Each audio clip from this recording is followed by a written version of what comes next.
This video is from my favorite to least favorite things. So let's start out with a banger with this double-breasted trench coat from the women's wear line. I actually tried on a coat that was very similar to this from mainline La Mer this season, and I was honestly shocked that this coat was only $99. The color and fit is pretty similar. The one from mainline La Mer is obviously better, but this one is really cool. It has a very nice flowy fit to it. The belt adds some nice structure and silhouette to it.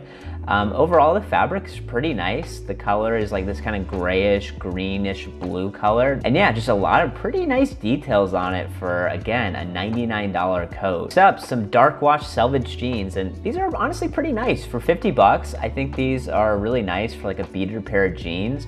Obviously, they're not gonna be on tier with like, some Japanese denim, but overall, I think there's a really great value here. So I'm gonna keep these and wear them into the ground at work. Coat for me is really the standout from the men's collection. I think it's nothing fancy. It's pretty straightforward, which is what you would expect from Uniqlo. But it's a nice fabric. It's just cotton fabric that feels breathable and has a nice level of drape to it. So aesthetically, it's a pretty easy coat to wear with a lot of different things. It has a reinforced collar stitching. It has external slit pockets that you can keep your hands warm in. And there's also an internal pocket to store your phone or wallet with some reinforced buttons as well. So overall, pretty nice coat. Next up, we have a merino wool sweater. Definitely not like a hefty sweater, but it also doesn't feel like dainty at all. And I think it's really nice. I think one of the things about this collection is it felt very monotonous with brown and black being featured repeatedly. And when Christoph does use color like here, it lands well. And I think it's overall makes the collection a little bit more interesting. So these are probably my favorite bottoms besides the jeans. The wool is not coarse or soft. It's kind of that bonded wool material, partially lined, so it does make them more comfortable. And I think they just have a nice fitting silhouette and good color overall. Typically when Uniqlo does a down jacket, it's super thin. It doesn't really keep you warm at all. And that is the case here. But again, when Christoph used color in this collection, it does land well. This is one of the things that immediately stood out to me in the store. And I think it works well as like a fall jacket or as a mid-layer for winter. Overall, I just think it's a nice practical jacket. With the exception of the extra fine merino, I did not enjoy the knitwear here. This particular one, it fell in line with kind of the repetitive neutral color palette, which I felt like was an easy way for Christoph to introduce more color into the collection. And beyond that, with the acrylic and nylon blended with the merino, it just doesn't have the moisture wicking properties that it needs to be a kind of a heavier weight medium sweater. Not a fan of this one. I have the regular Fit Chino, nice medium weight cotton, pretty classic fitting overall.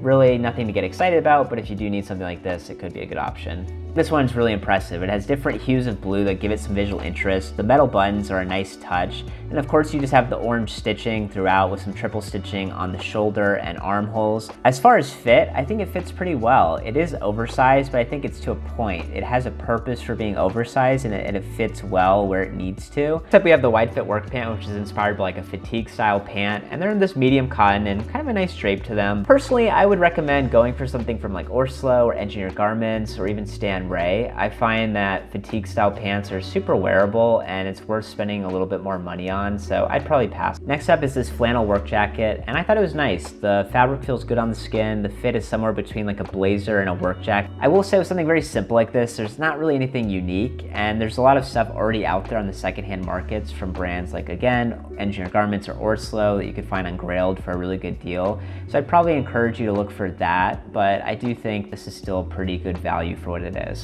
Next up, we have this cardigan. It's one of the few times where brown is actually used in a meaningful way. It's a fleece fabric that kind of mixes a few different shades of brown together, and it just has a really nice look to it overall. The buttons are nice and chunky, and it has a pretty standard fitting silhouette on it. And yeah, I thought this was one of the more interesting pieces from the collection, so definitely keep your eye on this one. I think it's almost there. It's definitely plain. It's nothing that's revolutionary by any means. It's just a nice, simple black jacket that you could throw on with pretty much anything you want to wear. So it definitely fits into that idea of everyday uniform. The pockets were a little odd to me. I don't know if I have long arms. Well, I know I don't have long arms. So even someone with T-Rex arms like me, it still felt a little uncomfortable to put my hands in the pockets. There were some details there, but overall it was pretty simple. So next up we have these flannel pants that are pretty soft in a relaxed fit, and they kind of reminded me of like a pair of Dickies, which I don't know if they're trying to like capitalize on that trend right now or not. It felt like maybe that was what they were going for. And yeah, they were nice. Again, similar to the jacket, very simple, not really a lot to talk about, but definitely just something that you could easily wear on a day-to-day basis. I'm not Gen Z or a millennial mom, so this doesn't really resonate with me, but this hoodie is pretty cool. It has like a large voluminous hood that really covers your entire head, kind of looks like a Sith Lord kind of thing. And honestly, I think this was a great opportunity for Christophe to leverage Uniqlo's large supply chain and put some interesting fabrics or patterns into work here. This collection as a whole felt like it over-indexed on minimalism and just kind of missed the mark on quite a few things. And particularly with the sweatsuit offering in just some solid basic colors, it felt like a little bit of a cash grab and just capitalizing on a current trend instead of really trying to add anything to the conversation. The padded shirt jacket's a nice overshirt. It's simple. It definitely allows whatever else you're wearing to express itself. It has kind of a long in the body and the nice kind of structure throughout with the padding. And yeah, it's pretty simple, not a ton to say. I would have loved to have seen like a red, yellow, or purple colorway, but you know, overall it's pretty nice. The zip-up knit similarly is pretty simple. It has this ribbing on it, which is a nice touch. Not really a big fan of like the thumb hole sleeves. I wish they would have just had normal sleeves. And also it would have been nice if the collar, when it's unzipped, kind of laid a little bit nicer, had more of like a spread collar to it. But overall, it's a pretty simple sweater. And this tailor jacket was a little bit disappointing. Like I had mentioned earlier, I really enjoyed the wool pants that they're set with. So I was hoping it would be a bit more of a flattering casual suit, but unfortunately it was just a little bit too boxy and it just didn't feel like it fit as well as I would have liked it to. The shirt was nice. I like the granddad collar. I think it's pretty plain and simple. It fits long in the body and sleeves, so if you like that, then this might be for you. And overall, yeah, plain and simple shirt. Saved the worst for last. So this one was pretty confusing to me because Christophe is not known for designing technical outerwear at all. And I think it shows. It was just kind of a flimsy fabric that, despite being the most expensive in the entire collection, just felt super cheap. And I think you'd be much happier finding like an Arc'teryx or Nanamica jacket on Grailed or Mercari or eBay or whatever, because this one was just not hitting the mark. Similar to some of the other long sleeve pieces, this one definitely did feel a little bit hot, like it did not help wick away any sort of moisture.